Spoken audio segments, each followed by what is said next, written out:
चलिए जानते हैं आज की सिलेक्टेड काम की छत्तीसगढ़ की 25 महत्वपूर्ण बड़ी खबरों को। उससे पहले आप इस वीडियो को लाइक नहीं किए हैं तो लाइक कीजिए और इस चैनल को सब्सक्राइब कीजिए। 6 महीने में पुरुष बन जाते हैं महिला, बॉडी पार्ट बदल दिए जाते हैं और आवाज़ भी। रायपुर में 120 ऐसी सर्जरी, माँ भी बने। आज के दौर में महिलाएं पुरुषों के साथ कंधे से कंधा मिलाकर चल रही है। ये कहावत भी अब पुरानी हो चुकी है। ऐसा इसलिए क्योंकि अब कई पुरुष ही जेंडर चेंज सर्जरी कराकर महिलाएं बन रहे हैं। सिर्फ रायपुर के ही एक्सपर्ट सर्जन ऐसी 1 से 2 नहीं बल्कि 120 सर्जरी कर चुके हैं। विमेंस डे के खास मौके पर आपको बताते हैं कि आखिर क्यों कोई पुरुष जेंडर चेंज कराता है, आखिर वो क्या मनोदशा होती है। इसके साथ ही आपको बताएंगे कि इसकी पूरी process expert surgeon doctor Sunil Kalla और इसी तरह महिला बन चुकी विद्या राजपूत के अनुभव से। जेंडर डिस्फोरिया की वजह से होती है ऐसी चाहत। डॉक्टर बताते हैं कि जेंडर डिस्फोरिया होने पर एक लड़के को लड़की बनने की चाहत होती है। ये एक तरह की मनोदशा है। वो खुद को मानसिक रूप से लड़की ही मानता है। वो अगर लड़की की तरह ना रह पाए तो उसके लिए ये घुटन भरा जीवन होता है। इसे ऐसे समझिए कि कोई सामान्य लड़का है, अगर उसे जबरन लड़की की तरह रहने को कहा जाए तो उसे क्या फील होगा। इसी तरह जेंडर डिस्फोरिया में लड़का भले ही शारीरिक रूप से लड़का दिखे मगर वो दिलो दिमाग से लड़की ही होता है। ऐसी स्थिति में इन लोगों को सेक्स चेंज करना होता है। जेंडर डिस्फोरिया क्या है? एक लड़का लड़की की तरह और एक लड़की लड़के की तरह जीना चाहती है, यानी ये अपोजिट सेक्स में खुद को ज़्यादा सहज पाते हैं।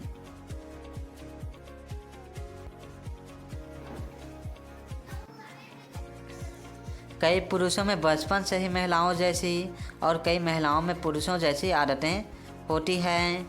यह लक्षण 10 से 12 साल से दिखना शुरू हो जाते हैं। जैसे कोई पुरुष है तो वह महिलाओं जैसे कपड़े पहनना पसंद करने लगेगा, महिलाओं की तरह चलने की कोशिश करेगा, उन्हीं की तरह इशारे करेगा। इस तरह होती है जेंडर चेंज सर्जरी। पहला चरण काउंसलिंग। सबसे पहले मनोवैज्ञानिक काउंसलिंग होती है। इसके बाद लीगल डॉक्यूमेंट्स पर काम होता है। जेंडर चेंज करने से पहले पुरुषों को महिलाओं की तरह रहने और उनके साथ समय बिताने की सलाह दी जाती है। दूसरा चरण मेडिकल ट्रीटमेंट। काउंसलिंग के बाद दवाओं के सेवन की प्रक्रिया शुरू होती है। इससे पहले शराब और सिगरेट छोड़नी पड़ती है। दवाओं की मदद से हार्मोन्स को बदला जाता है। तीसरा चरण सर्जरी। हार्मोनल बदलाव की प्रक्रिया पूरी होने के बाद तीसरा चरण शुरू होता है। इसमें कई तरह की सर्जरी होती है। फेशियल फेमिनाइजेशन सर्जरी FFS ये चेहरे को आकार देने पर केंद्रित है। इसकी मदद से माथे की रूपरेखा, राइनोप्लास्टी, नाक को फिर से आकार देना, जबड़े होंठ के आकार को बदला जाता है। स्तन वृद्धि। खारा या सिलिकॉन ट्रांसप्लांट का उपयोग कर स्तन वृद्धि की जाती है। इससे एक प्राकृतिक और अनुपातिक महिला जैसा आकार बनता है। जननांग पुनर्निर्माण सर्जरी GRS जेंडर रीजाइनमेंट सर्जरी, जिसे वेजिनोप्लास्टिक के रूप में भी जाना जाता है। इसमें पुरुष जननांग संरचनाओं को हटाया जाता है। प्राकृतिक उपस्थिति और संवेदना के लिए मग सेफ और लेबिया महिला के जननांगों के अंग का निर्माण किया जाता है। बॉडी कंटूरिंग, लिपोक्शन और वसा ट्रांसफ़र तकनीकों का उपयोग कमर और कुल्हों को आकार देने के लिए किया जाता है। इससे एक सुडौल आकृति प्राप्त होती है। चौथा चरण रूटीन चेकअप। इस चरण में ऑपरेशन के बाद दवाओं का सेवन शुरू किया जाता है। शुरुआत में हर हफ्ते और दिन बीतने के साथ 1 माह से 2 माह में डॉक्टर को दिखाकर आगामी इलाज किया जाता है। 15 से 20 लाख खर्च। छत्तीसगढ़ में 3 लाख में उपचार। डॉक्टर काल्ला के अनुसार ऐसे ऑपरेशन के लिए अन्य राज्यों और विदेशों में लगभग 15 से 20 लाख का खर्च आता है। इसके अलावा मेक ओवर सर्जरी भी लाखों में होती है, लेकिन छत्तीसगढ़ में इसका खर्च 3 लाख रुपए आता है।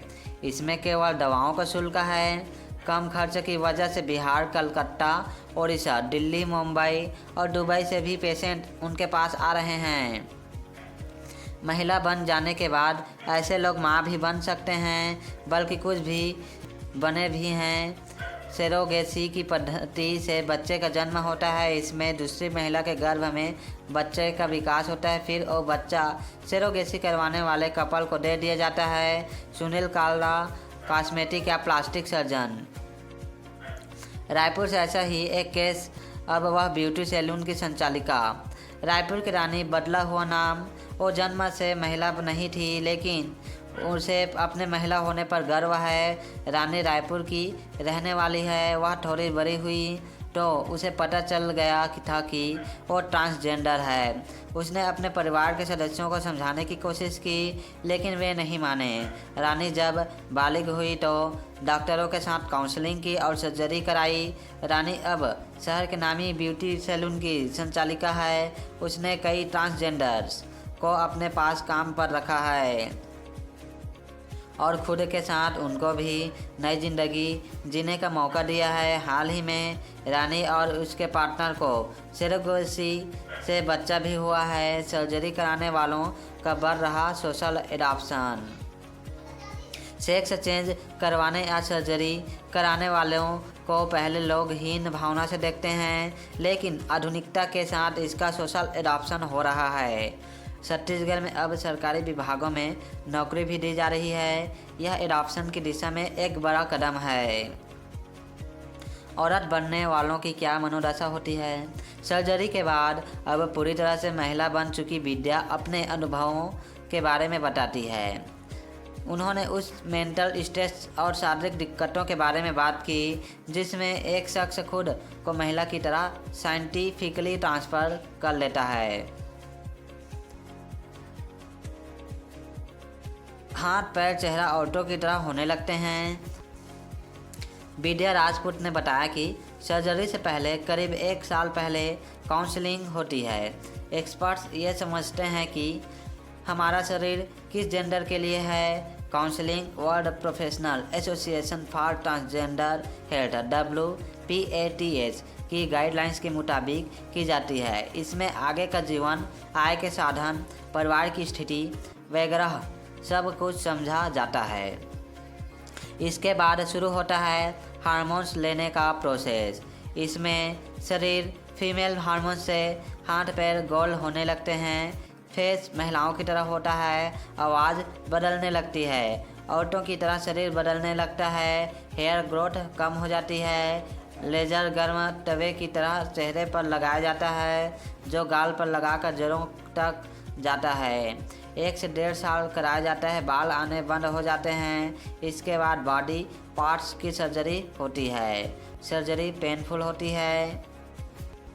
विद्या राजपूत ने बताया, सर्जरी के बाद क्या होता है। महिला बन जाने के बाद कानूनी अधिकार भी मिलते हैं। भारत सरकार ने कानून अधिकार दिए हुए हैं। विशेष विवाह अधिनियम के तहत शादी भी हो सकती है। महिलाओं से जुड़ी सरकारी सुविधाएं मिलने के हकदार हो जाते हैं, मगर समाज हमें ट्रांसजेंडर के रूप में ही जानता है। मानसिक रूप से तो हम महिला ही होते हैं। सर्जरी के बाद शारीरिक रूप से भी पूरी तरह महिला ही हो जाते हैं। विद्या बताती है, जिले के कलेक्टर हमें ट्रांसजेंडर ID कार्ड देते हैं। सर्जरी के बाद रिवाइज सर्टिफिकेट जारी किया जाता है। ये महिला बन जाने का सरकारी ID कार्ड होता है। इसके लिए काउंसलिंग, सर्जरी के दस्तावेज दिए जाते हैं। इसके बाद दस्तावेज में मन शरीर के मुताबिक पूरी तरह से हम महिला हो जाते हैं। छत्तीसगढ़ में नोरा जैकलिन की तरह दिखने की चाहत। मेट्रो सिटीज की तरह छत्तीसगढ़ में आम लोगों, छात्राओं, खासकर मिडिल क्लास में कॉस्मेटिक सर्जरी का ट्रेंड इन दिनों बढ़ा है। ज़्यादातर लोग ऐसे हैं जो फिल्म स्टार से प्रभावित होकर सर्जरी करा रहे हैं। प्रदेश में हर महीने कॉस्मेटिक सर्जरी कराने वालों की संख्या 250 से 300 तक पहुंच गई है, जबकि 5 साल पहले तक ये आंकड़ा केवल 50-60 लोगों का ही था। 2897 बर्खास्त बीएड शिक्षक फिर से अनिश्चितकालीन धरने पर। नवा रायपुर में बोरिया बिस्तर लेकर बैठे, कहा परिवार चलाना मुश्किल, लोग देते हैं ताने। न नौकरी बची, न सुनवाई हो रही, आखिर जाएं तो जाएं कहाँ, यही सवाल किए छत्तीसगढ़ के 2897 बर्खास्त बीएड प्रशिक्षित सहायक शिक्षक एक बार फिर अनिश्चितकालीन धरने पर बैठ गए हैं। नौकरी से निकाले गए ये शिक्षक अपना बोरिया बिस्तर लेकर नवा रायपुर के टूटा धरना स्थल पर जमे हुए हैं। गुस्सा उबल रहा है और नारेबाजी तेज हो चुकी है। इससे पहले भी 45 से ज़्यादा दिनों तक ये शिक्षक प्रदर्शन कर चुके हैं, लेकिन नगरीय निकाय चुनाव की आचार संहिता के कारण उन्हें अपना आंदोलन स्थगित करना पड़ा था। अब दोबारा मैदान में उतरने की वजह साफ है। सरकार ने कमेटी तो बना दी, लेकिन फैसला सुनाने में सुस्ती दिखा रही है। यही वजह है कि शिक्षक अब कमेटी की समय सीमा तय करने की मांग कर रहे हैं, ताकि फैसला लटकता न रहे। क्या है पूरा विवाद? 10 दिसंबर 2024 को छत्तीसगढ़ हाईकोर्ट ने एक बड़ा फैसला सुनाया। सहायक शिक्षक पद के लिए केवल बीएड डिग्रीधारी पात्र होंगे। बीएड धारकों को नियुक्ति रद्द की जाए। इस फैसले ने 2897 सहायक शिक्षकों की नौकरी छीन ली। इनमें से 56 शिक्षक ऐसे हैं जिन्होंने दूसरी सरकारी नौकरी छोड़कर यह पद ज्वाइन किया था। कोर्ट ने सरकार को 15 दिनों के भीतर भर्ती प्रक्रिया पूरी करने का आदेश दिया, जिससे इन शिक्षकों के लिए भविष्य अंधकारमय हो गया। अब शिक्षकों का कहना है कि अगर सरकार ने हमें नियुक्ति किया था तो अब बाहर निकालने से पहले हमारी सुरक्षा भी तय करें। शिक्षकों की मांगें क्या है? बीएड धारकों का समायोजन किया जाए ताकि वे नौकरी से बाहर ना हों। बिना समाधान नौकरी से निकाले जाने का आदेश रोका जाए। कमेटी की समय सीमा तय की जाए ताकि फैसला लटकता न रहे। सालों की मेहनत को यूं बर्बाद न किया जाए। न्याय और सम्मान मिले। धरना स्थल पर गुस्से में शिक्षक। धरने पर बैठे एक शिक्षक ने कहा, सरकार ने हमें खुद भर्ती किया, अब कोर्ट के फैसले की आड़ में बाहर कर रही है। आखिर गलती हमारी है या उनकी? हाई पावर कमेटी बनाई गई तो फैसला भी जल्दी आना था, लेकिन हम अब भी इंतज़ार ही कर रहे हैं। एक अन्य शिक्षक बोले, हमारा परिवार चलाना मुश्किल हो गया है। अगर हमारी ही नौकरी छीननी थी तो पहले क्यों दी थी? आर पार की होगी लड़ाई। शिक्षकों ने साफ कर दिया है कि अब वे आर पार की लड़ाई लड़ने को तैयार हैं। जब तक उनकी मांगें पूरी नहीं होती तब तक धरना खत्म नहीं होगा। सरकार ने शिक्षकों की मांगों पर विचार करने के लिए एक कमेटी बना दी थी, लेकिन महीनों बाद भी कोई फैसला नहीं आया। यही कारण है कि अब शिक्षक कमेटी की सुस्ती को लेकर भी नाराज़ हैं। वे चाहते हैं कि सरकार इस पर जल्द फैसला लें ताकि उनका भविष्य सुरक्षित हो। गुरुवार को भी कई शिक्षकों ने विधानसभा जाने वाली सड़क में तख्ती लेकर प्रदर्शन किया और वहां से गुजरने वाले नेताओं का ध्यान अपनी मांगों की तरफ आकर्षित किया। बीएड मामले में जानिए अब तक क्या हुआ। 14 दिसंबर अंबिकापुर से रायपुर तक पैदल अनुनय यात्रा शुरू की थी। रायपुर पहुंचने के बाद 19 दिसंबर से यात्रा धरने में बदल गई। इस दौरान शिक्षकों ने सरकार और जनप्रतिनिधियों को अपनी पीड़ा सुनाने के लिए पत्र भी भेजे। 22 दिसंबर धरना प्रदर्शन शुरू होने के बाद शिक्षकों ने धरना स्थल पर ही ब्लड डोनेशन कैंप लगाया। 26 दिसंबर आंदोलन में बैठे सहायक शिक्षकों ने अपनी मांगों की तरफ सरकार का ध्यान खींचने के लिए सामूहिक मुंडन कराया। पुरुषों के साथ महिला टीचर्स ने भी अपने बाल कटवाए। कहा कि ये केवल बालों का त्याग नहीं बल्कि उनके भविष्य की पीड़ा और न्याय की आवाज़ है। 28 दिसंबर आंदोलन पर बैठे शिक्षकों ने मुंडन के बाद यज्ञ हवन करके प्रदर्शन किया। कहा कि अगर हमारी मांगें नहीं मानी गई तो आगे सांकेतिक सामूहिक जल समाधि लेने को मजबूर होंगे। 29 दिसंबर आदिवासी महिला शिक्षिकाओं ने वित्त मंत्री ओपी चौधरी से मुलाकात की कोशिश की लेकिन सफलता नहीं मिली। 2 घंटे तक बंगले के सामने मुलाकात के लिए डटे रहे।